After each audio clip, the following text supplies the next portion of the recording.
क्या देश में जल्द ही एक नागरिक एक कार्ड की सुविधा मिलने जा रही है? क्या अब आपका डीएल, आधार कार्ड, पासपोर्ट और वोटर आईडी कार्ड जैसे पहचान पत्र सिर्फ एक कार्ड में सिमट जाएंगे? खोज खबर में करेंगे इसकी पूरी पड़ताल और रात 9:27 पर हमारी खास पेशकश मोदी झुकते नहीं। लेकिन पहले एक नजर देश दुनिया की अहम खबरों पर। ड्रोन कैमरे से आया बाढ़ से बेहाल प्रयागराज का हाल, खतरे के निशान से ऊपर बह रही है गंगा यमुना, पानी कम होने पर भी नहीं सुधरे हालात। प्रयागराज में हर तरफ नजर आ रहा है पानी ही पानी, नदी के किनारे बसी कॉलोनियों में सबसे ज्यादा परेशानी है, लोग घरों की छतों पर कैद।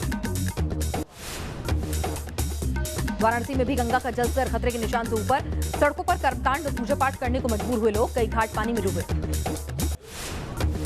हैदराबाद में टिकटॉक के शौक में ली एक शख्स की जान, पानी के तेज बहाव में वीडियो बनाते समय डूबा।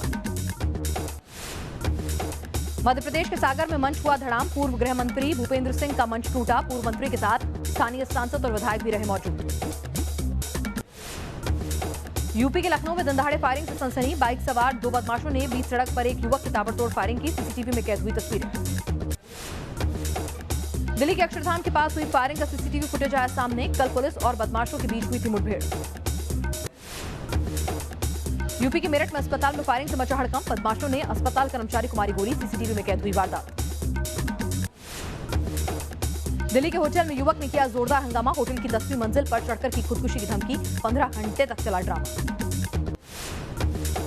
यूपी के मथुरा में मंदिर के पुजारी के साथ मारपीट, एक दर्जन से ज्यादा लोगों ने पुजारी पर लाठी और डंडों से किया हमला। यूपी के गोंडा में एक मनचले की बीच सड़क पर जमकर पिटाई, महिला को कई दिनों से कर रहा था परेशान। उत्तराखंड के केदारनाथ हेलीपैड पर क्रैश लैंडिंग, संतुलन खोने के बाद जमीन से टकराया हेलीकॉप्टर, हादसे में पायलट समेत 6 यात्री घायल। कोलकाता की जादवपुर यूनिवर्सिटी के बाहर एबीवीपी का प्रदर्शन, बीजेपी सांसद बाबुल सुप्रियो के साथ बदसलूकी का विरोध, पुलिस ने प्रदर्शनकारियों को रोका। जम्मू में सेना को मिली बड़ी कामयाबी, किश्तवाड़ से 3 आतंकी गिरफ्तार, न्यूज नेशन से बोले जम्मू जोन के आईजी मुकेश सिंह, तीनों पर बीजेपी और आरएसएस नेताओं की हत्या का आरोप। चेन्नई में आर्मी चीफ बिपिन सिंह रावत का बड़ा बयान, बालाकोट में आतंकवादी फिर हुए सक्रिय, दुश्मनों से निपटने के लिए तैयार है सेना। त्योहारों से पहले देश को दहलाने की फिराक में पाकिस्तान, सीमा पार से भारत में 60 से ज्यादा आतंकी घुसने में हुए कामयाब, खुफिया सूत्रों के हवाले से खबर। संयुक्त राष्ट्र क्लाइमेट चेंज समिट में पीएम मोदी ने रखी अपनी बात, कहा भारत पर्यावरण की रक्षा के लिए उठा रहा है जरूरी कदम। अमेरिका में इमरान खान का शर्मनाक बयान, कहा 9/11 के बाद अमेरिका का साथ देना बड़ी गलती, अलकायदा को पाक आर्मी ने दी थी ट्रेनिंग। महाराष्ट्र में विधानसभा चुनाव की तैयारियां तेज, एनसीपी ने जारी किया मैनिफेस्टो, बीजेपी शिवसेना कल करेंगी सीट बंटवारे का ऐलान। कश्मीर पर सरकार का नया एक्शन प्लान, घाटी में बंद 50,000 मंदिरों को खोलने की तैयारी, गृह राज्य मंत्री किशन रेड्डी ने कहा बंद मंदिरों का होगा सर्वे। गृह मंत्री अमित शाह ने किया जनगणना भवन का शिलान्यास, कहा 2021 में जनगणना में होगा मोबाइल ऐप का इस्तेमाल, 12,000 करोड़ का आएगा कुल खर्च।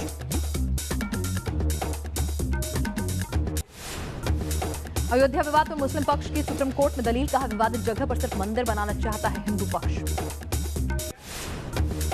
शारदा चिटफंड घोटाले में गिरफ्तारी की डर से कोलकाता हाईकोर्ट की शरण में पहुंचे राजीव कुमार, दायर की अग्रिम जमानत याचिका। दिल्ली सरकार 24 रुपए प्रति किलो की रेट से बेचेगी प्याज, मोबाइल वैन के जरिए प्याज बेचने के लेने के लिए टेंडर। दिल्ली के तिहाड़ जेल में बंद चिदम्बरम से सोनिया गांधी और मनमोहन सिंह ने की मुलाकात, कार्ति चिदम्बरम बोले आखिरी दम तक जारी रहेगी सियासी लड़ाई। राजस्थान में नहीं थम रही है मॉब लिंचिंग की वारदातें, अलवर में गौ तस्करी के शक में भीड़ ने शख्स को जमकर पीटा। असम के शिवसागर जिले में भीषण सड़क हादसा, NH 37 पर बस और टेम्पो की टक्कर, हादसे में 10 लोगों की मौत, कई घायल। पंजाब के अमृतसर में कबाड़ी की दुकान में धमाका, 3 लोग जख्मी, दुकान में रखा था आतिशबाजी का सामान। राजस्थान के अलवर में पुलिस ने निकाला गैंगस्टर का जुलूस, लोगों के मन से अपराधियों की दहशत खत्म करने के लिए राजस्थान पुलिस की नई पहल। लाखों की दवाइयों के साथ 2 भाई गिरफ्तार, ओपन मार्केट में बेचते थे आर्मी हॉस्पिटल में सप्लाई होने वाली कैंसर की दवाई। 178 साल पुरानी टूर कंपनी थॉमस कुक हुई बंद, दुनिया भर में फंसे 1.5 लाख सैलानियों को निकालने में जुटी ब्रिटिश सरकार। इंग्लैंड में एक सिरफिरे युवक ने बैंक के अंदर पेट्रोल छिड़क कर लगाई आग, आरोपी को किया गिरफ्तार। फ्रांस में प्रदर्शनकारियों की सुरक्षा बलों के साथ हिंसक झड़प, सरकार की आर्थिक नीतियों के विरोध में हो रहा है प्रदर्शन। लंदन में कार फ्री डे पर सड़कों पर दिखा साइकिल का राज, बच्चे सड़क पर खेलते और लोग आराम फरमाते आए नजर। बीजिंग में इंसान की सोच से चलने वाले कंप्यूटर की प्रतियोगिता, कई वैज्ञानिकों ने किया हाईटेक तकनीक का प्रदर्शन। चीन में 1 महीने की पांडा की तस्वीरें आई सामने, जन्म के वक्त महज 111 ग्राम था पांडा का वजन। चक्रवाती तूफान लोरेना के कहर के बाद सुधर रहे मेक्सिको के लॉस काबोस के हालात, तूफान के बाद इस इलाके में मची थी भारी तबाही। ऑस्ट्रेलिया की टीम ने सेल ग्रां प्री के सीजन 1 के खिताब पर कब्जा जमाया, ऑस्ट्रेलिया की टीम ने जापान के खिलाड़ियों को दी सेलिंग नमाज। प्रियंका चोपड़ा और निक जोनस का नया वीडियो आया सामने, निक अपने भाइयों के साथ हिंदी गाने पर झूमते आ रहे हैं। टीवी एक्ट्रेस देवीना बनर्जी ने इंस्टा पर शेयर किया अपना डांस वीडियो, गुजराती गाने पर जबरदस्त थिरकती नजर आई देवीना।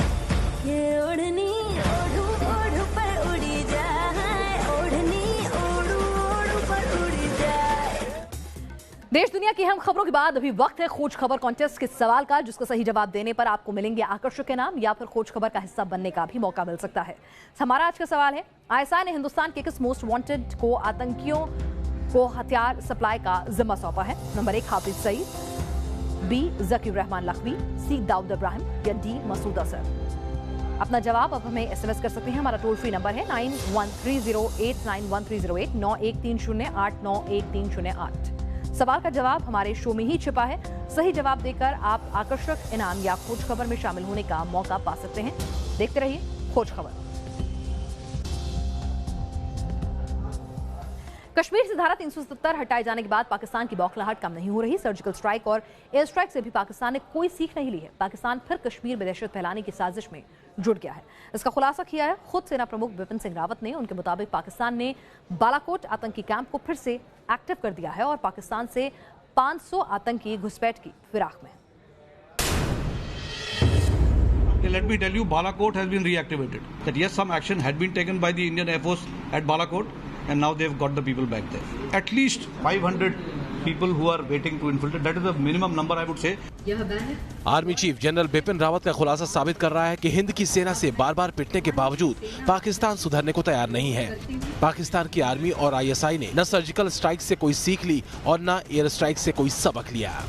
आर्मी चीफ के मुताबिक एलओसी पर 500 से ज्यादा आतंकी घुसपैठ के इंतजार में मुस्तैद हैं। बालाकोट आतंकी कैंप को पाकिस्तान ने एक बार फिर एक्टिव कर दिया है और आतंकियों की फौज को आईएसआई और पाक सेना ट्रेनिंग देने में जुटी हुई है। आर्मी चीफ बिपिन रावत ने दो टूक कहा कि पाकिस्तान के नापाक मंसूबों को नाकाम करने के लिए सेना पूरी तरह तैयार है।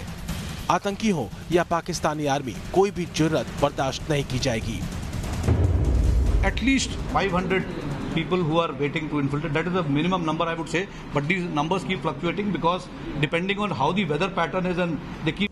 इस बीच सूत्रों के हवाले से ये भी दावा किया जा रहा है कि त्योहारों से पहले देश को दहलाने की साजिश हो रही है। सीमा पार से 60 आतंकियों ने एलओसी पार कर घुसपैठ को अंजाम दिया है। आतंकी घुसपैठ और आतंकी हमले को अंजाम देने के फिराक में बैठे पाकिस्तान को सेनाध्यक्ष ने चेतावनी दी है। अगर पाकिस्तान और उसके आतंकी कोई भी दुस्साहस भारत की सीमा में करते हैं तो उसका अंजाम भुगतने के लिए पाकिस्तान को तैयार रहना होगा और ऐसे में पाकिस्तान की संप्रभुता की एक बार फिर से कोई परवाह नहीं की जाएगी। दुनिया भर से हाथ फैलाकर मांगे गए कर्ज से जिंदा पाकिस्तान अब आतंक फैलाने के लिए भी भाड़े के दहशतगर्दों पर भरोसा कर रहा है। हिंद के खिलाफ रची जा रही इस साजिश में आईएसआई का मोहरा बना है मोस्ट वांटेड आतंकी दाऊद इब्राहिम। आईएसआई ने अपने निजी आतंकियों के लिए दाऊद इब्राहिम को हथियार सप्लाई करने का ठेका दिया है।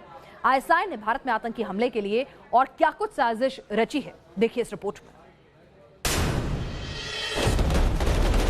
सरहद पर हिंद के जवानों की चौकस निगाहों के आगे पाकिस्तान के पाले सारे आतंकी सपोले पस्त हो गए। हाफिज हाफ गया, मसूद अजहर और जकीर रहमान लखवी की तमाम कोशिशें नाकाम हो गईं। तो आईएसआई ने आतंक फैलाने के लिए नया टेरर ब्रांच ही खोल दिया और आतंक की इस नई पाठशाला का जिम्मा मिला है मोस्ट वांटेड आतंकी दाऊद इब्राहिम को। मकसद है हिंदुस्तान के बड़े शहरों को टारगेट करना। सूत्रों के मुताबिक आईएसआई ने निजी आतंकियों की मिलिशिया बनाई है। आतंकियों को हथियार सप्लाई का ठेका दाऊद इब्राहिम को दिया गया है। आतंकियों को हिंदी सिखाने में दाऊद मदद कर रहा है। भारत में घुसपैठ का जिम्मा आईएसआई की तरफ से मसूद अजहर के भाई रऊफ असगर को दिया गया है। इन आतंकियों को राजस्थान और पंजाब की ओर से घुसपैठ की कोशिश के लिए तैयार किया जा रहा है। सूत्रों के मुताबिक लश्कर के 28, हिजबुल के 12, जैश के 15 आतंकियों को ट्रेनिंग दी जा रही है। भारत में आतंकवादी हमले कराने के लिए तैयार की गई पाकिस्तान की खुफिया एजेंसी आईएसआई की निजी मिलिशिया सेना के आतंकियों को हथियार मुहैया कराने की जिम्मेदारी दाऊद इब्राहिम ने उठाई है। भारत की सुरक्षा एजेंसीज को शक है कि इन आतंकियों की नेपाल के रास्ते भी भारत में घुसपैठ करवाई जा सकती है।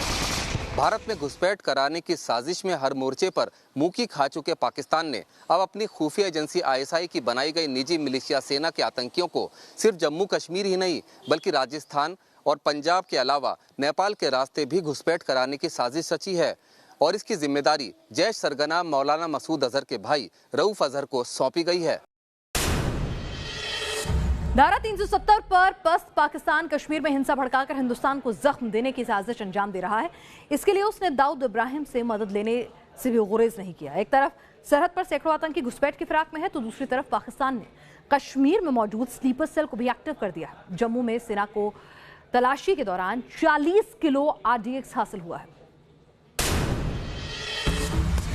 चेहरे पर नकाब लगाए इन आतंकियों को गौर से देखिए। इनके स्याह कारनामे जम्मू कश्मीर पुलिस की चौकस निगाहों से बच नहीं पाए। 1 साल की लगातार कोशिश और दबिश के बाद हिजबुल के ये तीनों प्यादे कानून के शिकंजे में आ गए और तीनों पर संघ और बीजेपी नेताओं के हत्या के सनसनीखेज इल्जाम हैं। जम्मू कश्मीर पुलिस, NIA, सेना और CRPF ने किश्तवाड़ में पिछले 1 साल में जितनी भी आतंकवादी गतिविधियां हुई हैं उनको सॉल्व कर लिया है। चंद्रकांत शर्मा की किलिंग भी थी और 2 वेपन स्नैचिंग इंसिडेंट्स थे। इन चारों इंसिडेंट्स में ओसामा, जहांगीर सरूरी, हारून और जायद, ये जो 4 एक्टिव टेररिस्ट थे, इनकी इन्वॉल्वमेंट थी। सुरक्षा बल पाकिस्तान और उनके आतंकियों का हर मंसूबा धराशायी कर रहे हैं। इसकी वजह है भारतीय सुरक्षा एजेंसियों का पूरे फॉर्म में होना। जम्मू में सेना की तलाशी अभियान के दौरान 40 किलो RDX की खेप भी जब्त की गई।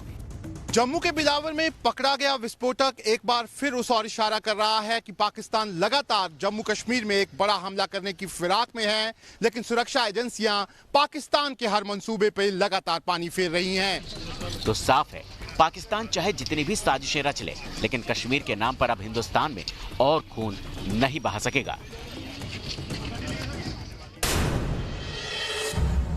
कश्मीर से धारा 370 के खात्मे के बाद अब मोदी सरकार नए मिशन में जुट गई है और ये मिशन है घाटी की फिजा में शक्ति और भक्ति के संगम का। गृह राज्य मंत्री किशन रेड्डी के मुताबिक घाटी में बंद पड़े और तोड़े गए मंदिरों का सरकार सर्वे करा रही है और ऐसे सभी मंदिरों की हालत दुरुस्त हो जाएगी और इन मंदिरों के पट जल्द खोले जाएंगे।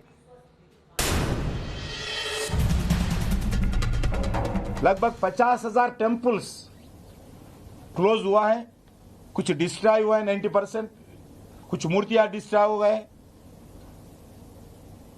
उस टेम्पल्स का भी हम सर्वे करने के लिए आदेश दिया है। कश्मीर से धारा 370 हटाने के बाद यह है मोदी सरकार की नई पहल। मोदी सरकार कश्मीर की धरती पर 50,000 मंदिरों के सर्वे को अंजाम देने में जुटी है। मंदिरों के दोबारा जीर्णोद्धार करवाने की योजना पर आगे बढ़ रही है। इसका मतलब ये कि कश्यप ऋषि, तिरखा शास्त्र और सूफी इस्लाम के संगम की धरती पर AK-47 की जगह फिजा में एक बार फिर भजन की गूंज सुनाई देगी।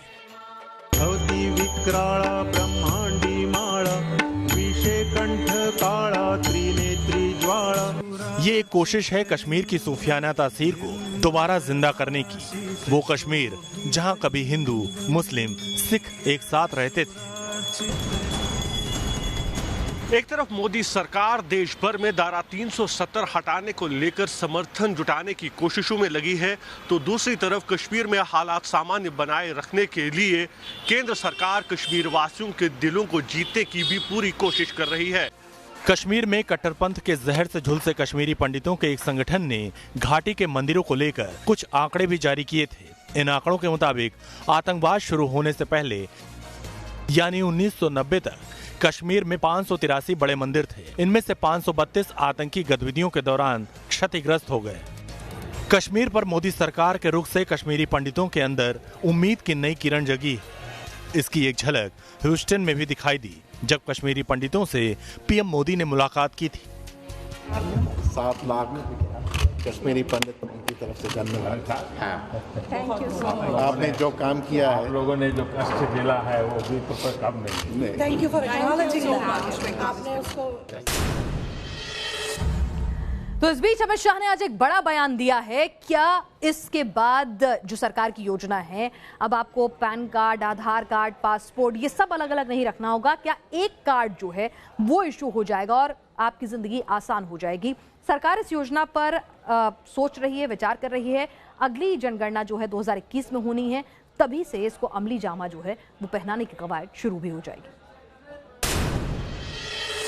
कुछ सॉफ्टवेयरों की निर्मित कर दे तो एक ही कार्ड में सबके सब कार्ड आ सकते। वो दिन दूर नहीं जब कई सारे पहचान पत्र, आईडी और दस्तावेजों से आपको निजात मिल जाएगी। न आधार कार्ड रखने की जरूरत होगी, न पासपोर्ट, न ड्राइविंग लाइसेंस, हमेशा याद रखने का झंझट। बैंक खाते के लिए अलग पासबुक अब बीते दिनों की बात हो सकती है। मोदी सरकार एक कॉमन कार्ड की योजना पर काम कर रही है। दाता सूची अपने आप अपडेट नहीं हो सकती है क्या? हो सकती है। ये सारी अलग अलग एक्सरसाइजों को हमने समाप्त करने पड़े। आधार कार्ड, मतदार कार्ड, अपने परिचय का कार्ड, ये सारी चीजें, ये जनगणना अगर ढंग से हो जाए, इसका डिजिटल फॉर्मेट हम ढंग से बना दे और कुछ सॉफ्टवेयरों की निर्मित कर दे तो एक ही कार्ड में सबके सब कार्ड आ सकते। साफ है कि मोदी सरकार अवैध अप्रवासियों को लेकर अपनी नीति पर आगे बढ़ रही है। इसके साथ ही अमित शाह ने 2021 में होने वाली जनगणना के लिए नई तकनीक के इस्तेमाल का खुलासा किया। नई जनगणना में मोबाइल ऐप का इस्तेमाल किया जाएगा, जिससे जनगणना का पूरा काम पेपरलेस हो जाएगा। अमित शाह के मुताबिक 2021 की जनगणना का डेटा भविष्य के भारत की योजना का आधार होगा। कॉमन कार्ड की योजना का मकसद ये है कि ये अपने आप अपडेट होता रहे। हालांकि इस नई कवायद पर खर्च होने वाली रकम का इंतजाम करना सरकार के लिए चुनौती होगा। दुनिया के लिए एनर्जी कैपिटल का रुतबा रखने वाले ह्यूस्टन में हाउ टू मोदी कार्यक्रम ने एक बार फिर हिंदुस्तान की ताकत का एहसास कराया। 50,000 भारतीय अमेरिकी लोगों के बीच हुए इस मेगा शो की चर्चा दुनिया भर में हो रही है। लेकिन इस कार्यक्रम में पीएम मोदी और अमेरिकी राष्ट्रपति ट्रंप अगर सेंटर ऑफ अट्रैक्शन रहे तो एक और शख्स रहा जो सोशल मीडिया पर सनसनी बन चुका है, और यह है 9 साल का बच्चा जिसके साथ पीएम मोदी और राष्ट्रपति ट्रंप ने सेल्फी ली। आखिर कौन है ये 9 साल का मासूम? कराते हैं आपका भी तारुफ। Welcoming to the stage, all together now, Howdy Modi.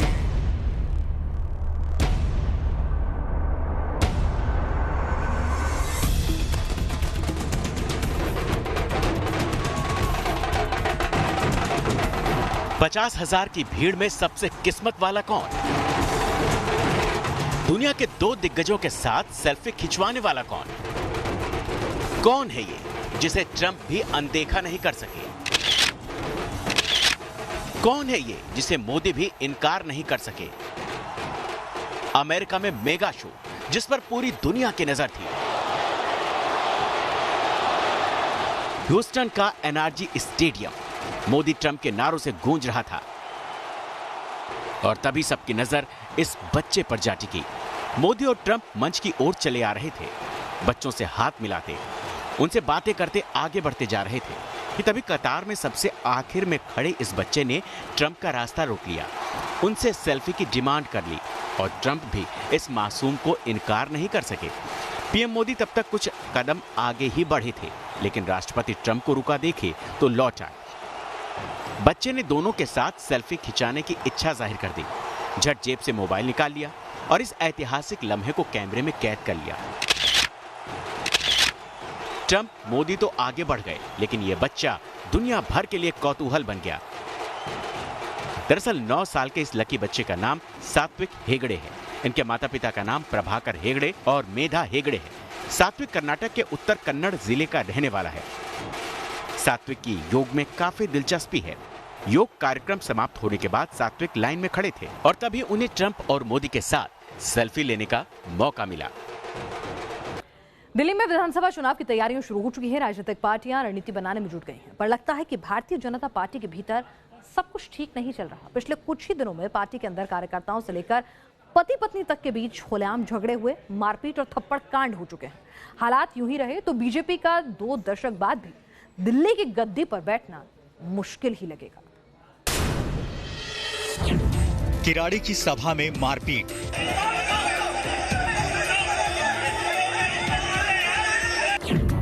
Gokulpuri की सभा में हंगामा, पार्टी दफ्तर में नेता दंपति के बीच थप्पड़ कांड।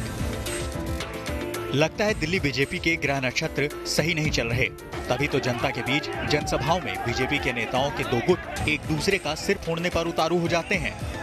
मंच पर ही कार्यकर्ता और बीजेपी सदस्य भिड़ जाते हैं। पार्टी दफ्तर में केंद्रीय मंत्री की बुलाई बैठक के वक्त नेता दंपति के बीच थप्पड़ चल जाते हैं। हालत ऐसी ही रही तो भला कुछ महीने बाद होने वाले दिल्ली विधानसभा चुनाव के लिए भारतीय जनता पार्टी में एकजुटता कैसे बनी रहेगी, क्योंकि दिल्ली बीजेपी में तो ऊपर से लेकर नीचे स्तर तक गुटबाजी नजर आ रही है। दिल्ली बीजेपी में जारी इस खेमेबाजी पर जब सवाल बीजेपी विधायक और विधानसभा में नेता प्रतिपक्ष विजेंद्र गुप्ता से पूछा गया तो वो सीधे सीधे जवाब देने से बचते नजर आए। उल्टा कांग्रेस और आम आदमी पार्टी की कमियां गिनाते रहे। विपक्ष का कहना ये भी है कि सीएम का फेस ही नहीं है, आपस में गुटबाजी इतनी। भारतीय जनता पार्टी की कल 22 जगह सभाएं हुई हैं और हर जगह हजारों हजार की संख्या में लोग आए। केजरीवाल जी की पार्टी के तो सारे लोग पार्टी छोड़ के ही चले गए। खुद उनके विधायक उनको छुटभैया नेता कह रहे हैं आजकल। खुद उनके लोग पार्टी 5 विधायकों की तो सदस्यता खत्म कर चुके हैं और जनाब बीजेपी की बात कर रहे हैं। बात तो कांग्रेस की देखिए अध्यक्ष तक तय नहीं कर पा रही है, तो विपक्षी दल तो पूरी तरह से लंबलेट हो चुके हैं। केंद्र की सत्ता पर बैठी बीजेपी बेशक देश भर में 3 तलाक, 370 जैसे कदमों के बूते अपनी मजबूती का डंका पीटे, पर दिल्ली के दंगल में बीजेपी बिखरी बिखरी सी नजर आ रही है। 2 दशक से ज्यादा दिल्ली की सत्ता से दूर रहने वाली बीजेपी के लिए इस बार भी दिल्ली के चुनाव आसान नहीं है, क्योंकि स्थानीय नेताओं की खेमेबाजी दिल्ली में बीजेपी के लिए चिराग तले अंधेरे वाली कहानी साबित कर रहे हैं। और अब वक्त है लकी विजेता के नाम के ऐलान का। शुक्रवार को हमने आपसे पूछा था कि सेना की नई मोस्ट वांटेड लिस्ट में कश्मीर के कितने आतंकी शामिल हैं। ए 275, बी 475, सी 375 या फिर डी 175। इसका सही जवाब है ए यानी 275। और खोज खबर कॉन्टेस्ट के विजेता हैं दिल्ली से गीता शर्मा। गीता जी को न्यूज नेशन परिवार की ओर से बधाई। आप भी उनकी तरह सवाल का जवाब देकर आकर्षक इनाम या खोज खबर में शामिल होने का मौका आप पा सकते हैं।